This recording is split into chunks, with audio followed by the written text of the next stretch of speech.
तो आज आपके 70 नंबर बिल्कुल क्लियर हो जाएंगे। इस वीडियो के बाद आपको दूसरी वीडियो देखने की जरूरत नहीं पड़ेगी। जय हिंद दोस्तों, तो क्या हाल है। मैं हूं विकास। तो आज मैं आपको क्लास 10th हिंदी का पूरा 70 नंबर क्लियर करवाने वाला हूं। गला खराब है लेकिन जो बोर्ड एग्जाम आपका होगा वो खराब नहीं होने पाएगा, ठीक है।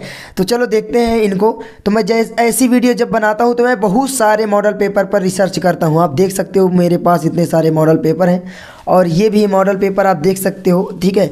मैं कुछ समझाऊंगा तो इसमें से भी समझाऊंगा। तो चलो देखते हैं। सबसे पहला क्वेश्चन क्या है, मेरी असफलताएं किस विधा की रचना है। ये जितने भी क्वेश्चन हैं जो कि 10 क्वेश्चन हैं, गद्य में आपके 5 नंबर के आएंगे तो 5 नंबर आपका क्लियर हो जाएगा 10 क्वेश्चन से, ठीक है। तो आप इसको देख लेना। उसके बाद पद्य से भी 5 नंबर आएगा, यानी जो शुरुआती क्वेश्चन होते हैं 10 नंबर के पूरे क्लियर होंगे और आगे भी मैं आपको बताने वाला हूँ। तो सबसे पहले मेरी असफलताएं किस विधा की रचना है, ये दिया गया है। तो ये किस विधा की रचना मैं बहुत बार बता चुका हूँ। ये है आपकी आत्मकथा विधा की। किसकी रचना है, आत्मकथा, ठीक है। तो आप याद कर लेना। और ये किसकी रचना है पूछ सकता है कभी कभी कि भाई मेरी असफलताएं किसकी रचना है या किस लेखक की रचना है।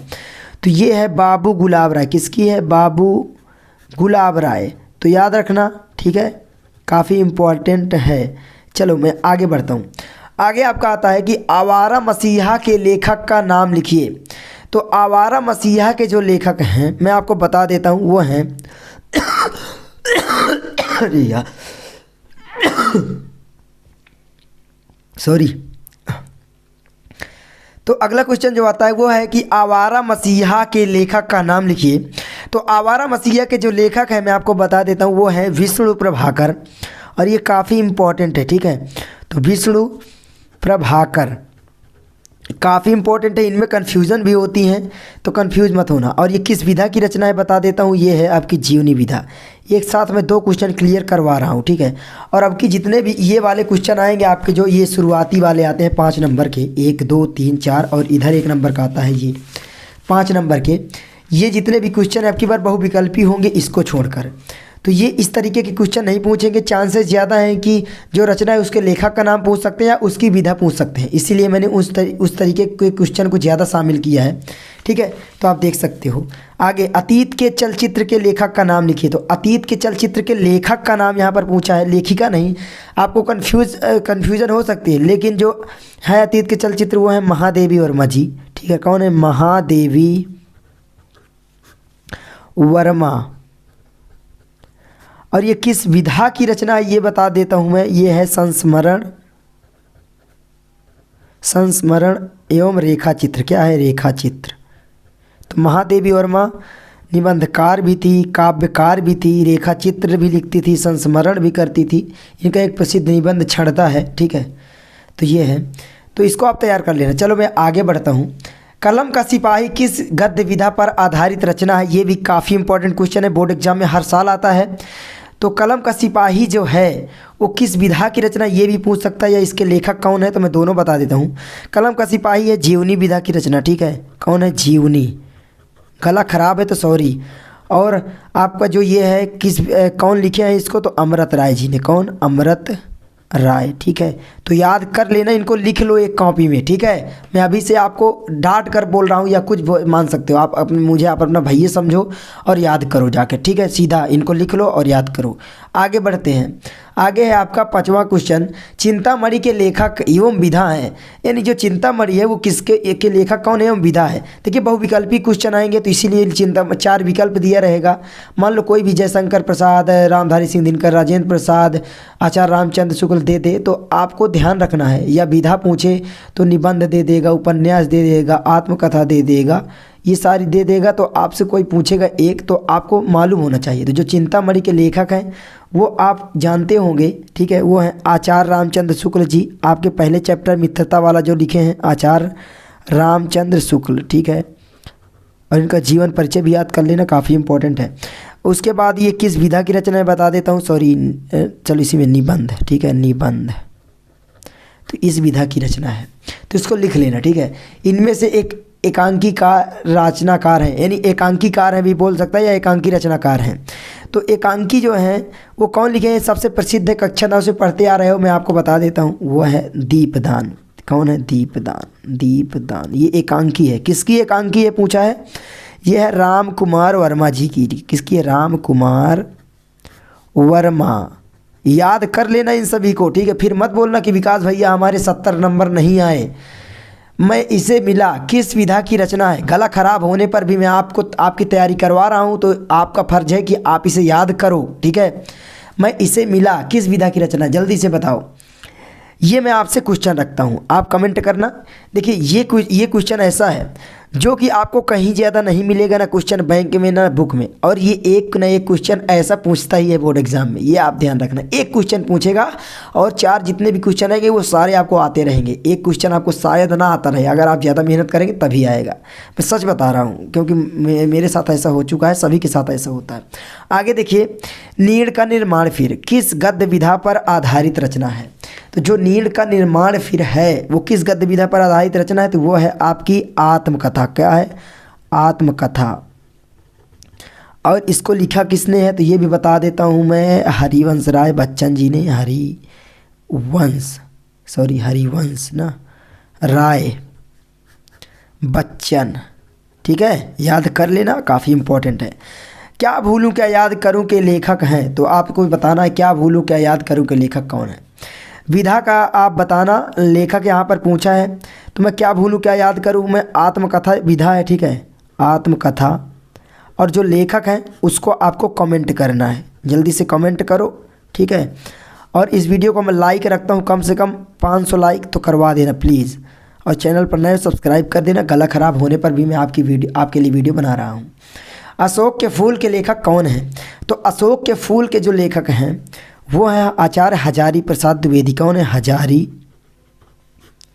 प्रसाद, ठीक है, द्विवेदी। और ये किस विधा की रचना है, तो ये है निबंध। पूछ सकता है बोर्ड एग्जाम में, काफ़ी इंपॉर्टेंट है। तो इनमें से आपका 5 नंबर क्लियर हो जाएगा अगर आप इनको तैयार कर लेते हो, गारंटी। 5 नहीं तो 4 तो हो ही जाएगा गारंटी के साथ। चलो मैं आगे बढ़ता हूँ। तो अब आपका जो पूछेगा यहाँ पर वो ये होगा भाई साहब कि 5 नंबर आपके गद्य से आ गए इधर, अब 5 नंबर आपके पद्य से पूछेगा। 3 क्वेश्चन रहेंगे, 2 नंबर के रहेंगे और एक क्वेश्चन 1 नंबर का रहेगा। आप चाहे जितने पेपर उठा कर देख लो, ये वाला भी देख लो, ठीक है। इसमें भी सेम वैसे ही रहेगा। इसका बीच वाला पेज गायब हो गया क्या? ये 2 नंबर 1 नंबर।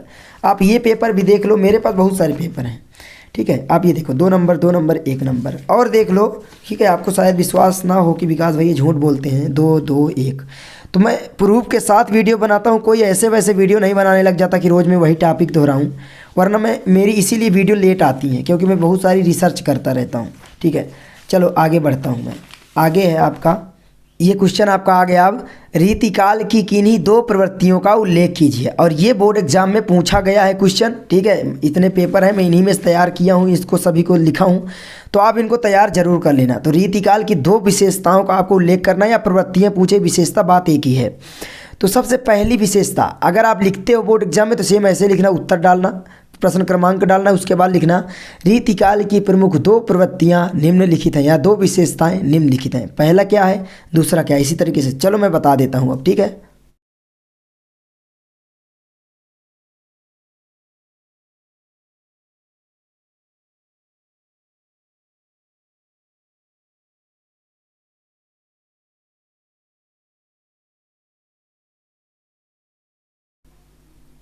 तो आप इसको लिख लेना, ठीक है। चलो आगे क्वेश्चन है आपका, छायावाद काल के किन्हीं 2 प्रमुख कवियों के नाम लिखिए। तो छायावाद काल के किन्हीं 2 कवियों का नाम लिखना है। क्वेश्चन ऐसे भी आ सकता है कि छायावाद काल के किसी एक कवि एवं उसकी एक रचना का नाम लिखिए।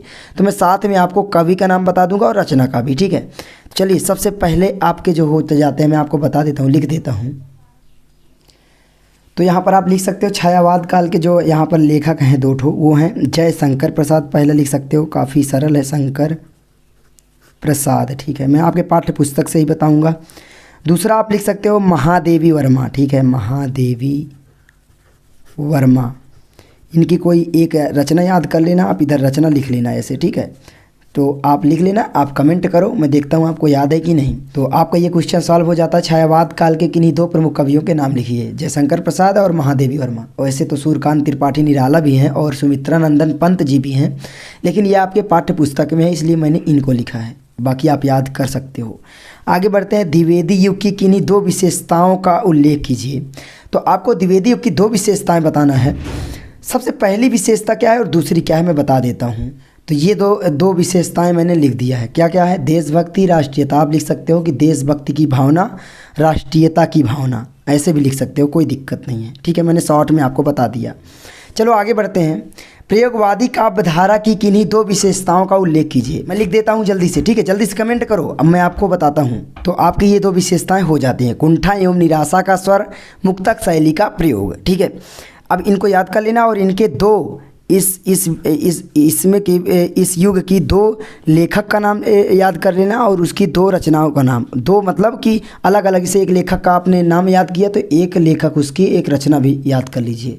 तो ये भी पूछ सकता है कि भाई प्रयोगवादी काव्यधारा के किन्हीं दो कवियों के नाम लिखिए, या दो एक कवि का नाम एक रचना का नाम लिखिए, ऐसे पूछ सकता है। ठीक है, तो एक रचना तो याद ही होनी चाहिए कम से कम।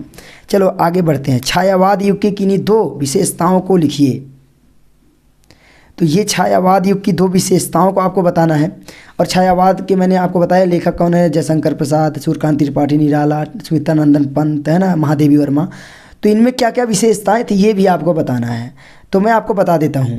ठीक है, तो यहाँ पर मैं लिख देता हूँ, दो लिख सकते हो आप। सबसे सरल मैं ढूंढ कर आपको बता रहा हूँ। ठीक है, प्रेम सौंदर्य का चित्रण, प्रेम सौंदर्य का चित्रण। ठीक है, चित्रण। ये आपका एक हो जाता है आपका प्रकृति का मानवीकरण, प्रकृति का मानवीकरण। इनको आप लिख लेना। ठीक है, तो चलो आगे बढ़ते हैं। अब बहुत सारे लोग बोलने लग जाते हैं या ज्ञान मारने लग जाते हैं कि भैया आप जो बताते हो वो क्वेश्चन बैंक से छाप देते हो। तो मैं आपको बता दूं हम लोग कहाँ से आपको बताएंगे, क्वेश्चन बैंक से बताएंगे या बुक से बताएंगे, क्योंकि ये सारी चीज़ें हमारे जन्म के पहले थी। ठीक है, मतलब इनका जो युग था, तो कैसे बताएंगे, तो आपको बुक से ही तो बताएंगे, तो आपको ऐसा नहीं बोलना चाहिए। बाकी आप अपने अंक के लिए तैयार करो इनको। ठीक है, आगे है प्रगतिवादी काव्यधारा की दो विशेषताएं लिखिए। तो प्रगतिवादी काव्यधारा की आपको दो विशेषताएं बताना है। तो प्रयोगवादी तो आपने तैयार कर लिया है। ठीक है, अब आ जाता है बारी प्रगतिवादी युग की। तो प्रगतिवादी युग की जो दो विशेषताएं हैं वो कुछ इस प्रकार हैं। ठीक है, तो पहला आप लिख सकते हो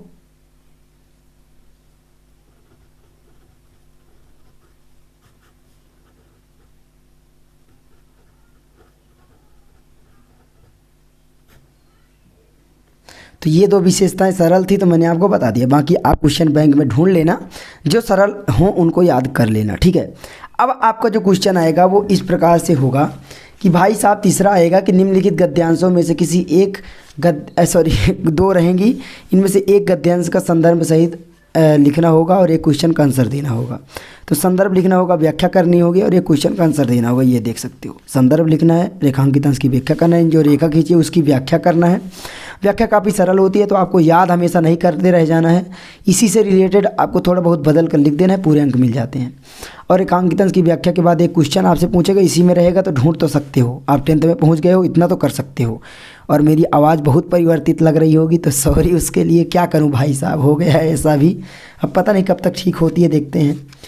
तो अब आपका ये खा भी रहेगा ऐसा। ठीक है, तो खा में भी वैसे ही सेम रहेगा, 6 नंबर का रहेगा।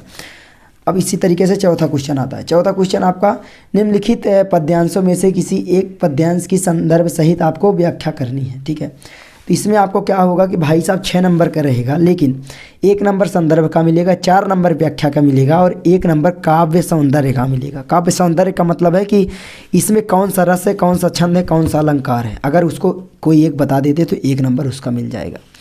तो ये आप देख सकते हो, 2 रहेंगे, 1 आपको लिखना है। सबसे पहले तो आपको पहचानना पड़ेगा कि किस पाठ से है, उसके बाद आप संदर्भ लिखोगे। प्रस्तुत गद्यांश, अगर गद्य का लिख रहे हो प्रस्तुत गद्यांश हमारी पाठ्यपुस्तक हिंदी के गद्य खंड में संकलित। ठीक है, चैप्टर का नाम लिखना है कि भाई मित्रता या कोई भी हो, ये कौन सा हो सकता है। ठीक है, फूके मुरझाए, देखिए इतनी जल्दी तो नहीं समझ में आ जाएगा। ठीक है, धर्मवीर भारती कैसा है देख लेना। प्रस्तुत गद्य खंड हमारी पाठ्यपुस्तक हिंदी के गद्य खंड में संकलित। ठीक है, गद्य खंड में संकलित मित्रता नामक चैप्टर से है, इसके लेखक आचार्य रामचंद्र शुक्ल जी हैं। ऐसे मतलब जिसका भी हो आप लिख लेना। उसके बाद संदर्भ का क्लियर हो जाएगा, 2 नंबर व्याख्या कर ही लोगे और रेखांकित इसमें जो क्वेश्चन रहेगा उसको तो कर ही लोगे 100%। इसमें तो तैयार करने की कोई ज़रूरत ज़्यादा नहीं, बस लेखक का नाम मालूम होना चाहिए और पाठ का नाम। ठीक है, थोड़ा बहुत पढ़ाई तो करनी पड़ेगी, देखो बुक पढ़ना पड़ेगा। आगे देखो, ये जो आएगा इसमें भी आपको पाठ को पहचानना है। अगर थोड़ा बहुत आप जैसे राम मिला, इसका मतलब तुलसीदास होंगे पक्का, तो तुलसीदास। अब उसके बाद आपको व्याख्या इसी के अनुसार यार बदल बदल के शब्द कर देना, या अर्थात करके आप जानते ही हो, ठीक है। मैंने भी ऐसे ही किया था, मुझे ज़्यादा तैयार मैंने नहीं किया था। और 1 नंबर काव्य सौंदर्य का मिल जाएगी। भाई तुलसीदास की श्रृंगार रस भी लिखते थे, श्रृंगार रस लिख सकते हो, रस जो मिलेगा ऐसे, मतलब थोड़ा बहुत दिमाग लगा के, तो इसको कर लोगे। चलो मैं आगे बढ़ता हूँ। आगे अब आपका आएगा भाई साहब तीसरा आपका क्या आएगा कि भाई लेखक परिचय आपको लिखना पड़ेगा, जो कि 3 नंबर का होगा। लेखक परिचय, एक होता है कवि परिचय, ठीक है। ये तो लेखक परिचय में आप याद कर लीजिए आचार्य रामचंद्र शुक्ल और जयशंकर प्रसाद। 100% 2022 बोर्ड एग्जाम में वही आने वाले हैं, तो इनको तैयार कर लीजिए। और एक राजेंद्र प्रसाद का अभी ना करिए, ठीक है। रामधारी सिद्धिनकर कर सकते हैं, 3 कर लीजिए, कोई दिक्कत नहीं है। बाकी 2 कर लोगे तो भी आ जाएगा। आगे आप तैयार कर लीजिए इसका। और तैयार कैसे करना है ये भी तो बताना पड़ेगा, तो चलो मैं आपको बताता हूँ। आपको डिस्क्रिप्शन में इन सभी की लिंक मिल जाएगी, ठीक है। आप मेरे जीवन परिचय उनको देख लेना, काफ़ी अच्छे से मैंने लिखा है। क्यों मैं अपना टाइम वेस्ट करूँ, है ना, लिखने में, ये सारी चीज़ें में। तो वीडियो पहले ही बनी है, डिस्क्रिप्शन में लिंक मिल जाएगी, जाकर उसको देख लो। 70 नंबर पूरे अपने हिंदी में क्लियर कर लो। तो ये कवि परिचय दोनों, लेखक परिचय कवि परिचय मिल जाएंगे आपको, ठीक है। कवि परिचय में आपको सूरदास का तैयार कर लेना है, तुलसीदास का कर लेना है, सुमित्रानंदन पंत का कर लेना है, ठीक है। और मैं इन सभी की वीडियो जो है बना चुका हूँ। महादेवी वर्मा का भी कर सकते हो। सभी की वीडियो के लिंक जो है डिस्क्रिप्शन में मिलेगी, प्लेलिस्ट, उसमें सभी वीडियो रहेंगी। 2 प्लेलिस्ट रहेंगी, दोनों को चेक कर लेना। उसके बाद संस्कृत का अनुवाद आपको वाराणसी वाले चैप्टर से तैयार कर लेना। यही आता है, चाहे जो भी पेपर उठाकर आप देख लो, मैं दिखा दूँ आपको। और भी तो वाराणसी वाले चैप्टर से ही आता है, पता नहीं क्या है, लेकिन उसी चैप्टर से आता है, ठीक है। आप देख लेना, ये देखो वाराणसी वाले चैप्टर से है कि नहीं, किसी में भी देख लो यार, मैंने देखा है, पहले चैप्टर से आता है, ये देखो। तो वाराणसी वाला चैप्टर ही आपको तैयार करना है, ठीक है, अनुवाद में। तो 4 नंबर आपका ये भी क्लियर हो जाएगा, ठीक है, अनुवाद में। और अनुवाद मतलब बना कर लिखना होता है आपको। संस्कृत ये नहीं कि बहुत बड़ा ज्ञाता बनना पड़ेगा संस्कृत में, ठीक है। तो ये आप तैयार कर लो। और इन सभी की लिंक मैं बता तो रहा हूँ, डिस्क्रिप्शन में है, देख लेना। उसके बाद कोई 2 श्लोक आपको तैयार करना है। सर्वे भवन्तु सुखिनः, सर्वे सन्तु निरामया, सर्वे भद्राणि पश्यन्तु मा कश्चित् दुःखं भाग्भवेत्। चलो लिख कर बता देता हूँ। तो यार ये आप तैयार कर लेना। सर्वे भवन्तु सुखिनः, सर्वे सन्तु निरामया, सर्वे भद्राणि पश्यन्तु मा कश्चित् दुःखं भाग्भवेत्। लिखने में लेट लग जाएगा। और दूसरी बात मुझे याद है तो बता रहा हूँ। रे चातक सावधान मंत्रा मित्र शरणं श्रूयताम अम्भोधा भावो बसंती सर्वेंगपी सर्व, ऐसे कुछ है, भूल गया। देख लेना अपनी बुक में, ठीक है। तो ये आपका 3 नंबर मिल जाएगा। मैं 70 नंबर आपका यहाँ पर क्लियर करवाने आया हूँ, पूरा क्लियर करवा के जाऊँगा, ठीक है। ये देखो, इनको आप तैयार कर लेना, ठीक है। और इसकी वीडियो जो है सभी बनाया हूँ, डिस्क्रिप्शन में जो प्लेलिस्ट है उसमें सभी मिल जाएंगी। उसके बाद आपका आएगा कि भाई 2 नंबर का आपका 4 क्वेश्चन में से 2 को करना होगा और 2 नंबर मिलेगा। जो कट कर दिए गए 30%, उनको में तैयार नहीं करना है, लेकिन ये क्वेश्चन काफ़ी इंपॉर्टेंट तैयार कर लेने से। ये वाला कट कर गया, ये वाला आपको तैयार कर लेना, काफ़ी अच्छी है ये, ठीक है, इस तरीके से। तो इनकी जो इसकी भी वीडियो मैंने बना दिया है, तो डिस्क्रिप्शन में लिंक मिल जाएगी सभी की, ठीक है। उसके बाद हास्य रस उस पर अच्छा सोठा, ये सब, इन सभी की लिंक आपको डिस्क्रिप्शन में मिल जाएगी। उसके बाद आपको ये भी, ठीक है, तो इनकी मैंने बनाई है वीडियो। उसके बाद ये देखो मैंने लिखा ही है, आप लिख सकते हो इसमें, ठीक है। यही आएंगे इनमें से, मतलब क्या है, प्रत्यय बनाना, ये आपका उपसर्ग हो गया। उसके बाद आप देखिए, ये देखो समास आपका एक समास कट कर दिया गया है, बहुत सारे समास कट कर दिए गए हैं, मैंने आपको बताया था। तो समास तैयार कर लीजिए। अब मैं आपको बता दूं, मैं क्यों नहीं लिख के बता रहा हूँ भाई साहब। जब गला ठीक हो जाएगा मैं 70 नंबर वाली वीडियो फिर से लाऊंगा, और उसमें आपको मैं सब कुछ लिख के बताऊँगा। अभी मैं वैसे बता रहा हूँ। तो ये देखो आपका तत्सम रूप हो गया, दूध का दुग्ध हो गया, मक्खी का मच्छी का हो गया, कुआं का कूप, ऐसे तैयार कर लेना है, ठीक है। ये सारी चीज़ें काफ़ी इंपॉर्टेंट है, और ये ठोस नंबर दे के जाती हैं। निम्नलिखित में से किन्हीं 2 शब्दों के 2 पर्यायवाची शब्द आपको लिखना है। तो दो पर्यायवाची शब्द कम से कम 20 ठो याद कर लो, तो कोई ना कोई फंसी जाएगा। और 2 शब्दों का लिखना है, 2 2 4 1 5 में से 2 का करना है। क्या नहीं कर पाओगे यार, इतना सरल आता है। उसके बाद आपका आता है, ये देखो संधि विच्छेद। तो संधि विच्छेद में यण संधि दीर्घ संधि थी, तो एक संधि आपकी कट कर दी गई है, ठीक है। तो आपकी शायद यण संधि बची, तो दीर्घ संधि। आप देख लेना, मुझे कन्फ्यूज़न है, ठीक है। मैं बता देता हूँ साफ साफ, जो है तो है। तो ये देखो, इसमें से आपको तैयार कर लेना है। तो यण संधि हो तो यण संधि करना, दीर्घ हो तो दीर्घ। आप देख लेना 30% जो सिलेबस की कटौती की गई है, उसी में जो कट गया है उसको नहीं तैयार करना है, बाकी कर सकते हो, आगे काम आएगा आपके। निम्नलिखित शब्दों के रूप षष्ठी विभक्ति लिखिए। इनको आप बाद में तैयार करना, टाइम बच जाए, वरना पहले मत करने लग जाना, रटने लग जाना इनको, ठीक है। तो मैं इनको बताता भी नहीं हूँ वैसे। क्या करूं भाई, रटवाता तो नहीं ना। आगे देखो, निम्नलिखित में से किन्हीं दो वाक्यों का संस्कृत में अनुवाद करना है। गलत करो लेकिन करके आना। मैं जानता हूँ बहुत सारे लोगों को अनुवाद नहीं आते हैं और आएंगे भी नहीं, इतने सरल नहीं है संस्कृत में अनुवाद करना, बहुत सारी चीज़ें याद करनी पड़ेंगी। लेकिन आप बना बना कर सकते हो। भारत हमारा देश है, ठीक है, भारत भारतस अस्माकम देशम अस्ति, ऐसे गलत हो सकता है, मुझे खुद नहीं आती। छात्रों को ध्यानपूर्वक पढ़ना चाहिए, ठीक है। तुम अपना कर्तव्य करो, डू योर वर्क इसमें आता है। निम्नलिखित विषयों में से किसी एक विषय पर निबंध लिखना, 6 नंबर दे के जाएगा आपको। देश प्रेम तैयार कर लेना, और ये जितने इनमें तैयार कर लोगे तो कोई एक ना एक फंस जाएगा। और बस खंड का अपने टीचर से पूछ लेना। क्लियर हो गए भाई साहब आपके 70 नंबर। विकास भाई ये जो बोलता है वो करके जाता है। डिस्क्रिप्शन में लिंक है, ज़रूर देख लेना। गला मेरा और भी ख़राब होते जा रहा है तो सॉरी, इसीलिए वीडियो में नहीं बना पा रहा हूँ। मिलता हूँ अगली वीडियो में। जय हिंद।